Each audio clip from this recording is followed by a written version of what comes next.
CNG association और transport इत्तेहाद का एहतजाज का ऐलान।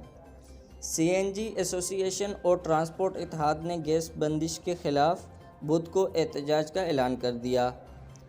एसएसजीसी हेड ऑफिस के सामने मुजाहरा किया जाएगा।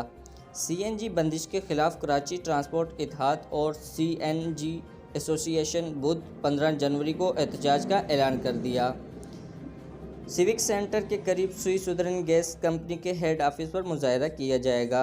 सदर कराची ट्रांसपोर्ट इत्तेहाद अरशाद बुखारी ने कहा कि 70% ट्रांसपोर्ट गैस पर मुंतकिल हो चुकी है। सीएनजी बंदिश का मसला हल ना हुआ तो हालात के ज़िम्मेदार वज़ीर पेट्रोलियम होंगे। सीएनजी एसोसिएशन का कहना है कि हुकाम सुबह गैस खोलने का वादा करके शाम को मगर भूल जाते हैं।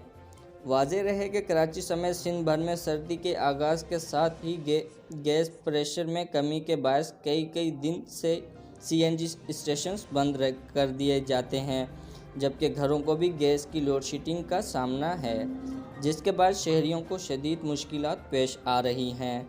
कैमरामैन वाजिद हुसैन के साथ शबीर हुसैन, कराची।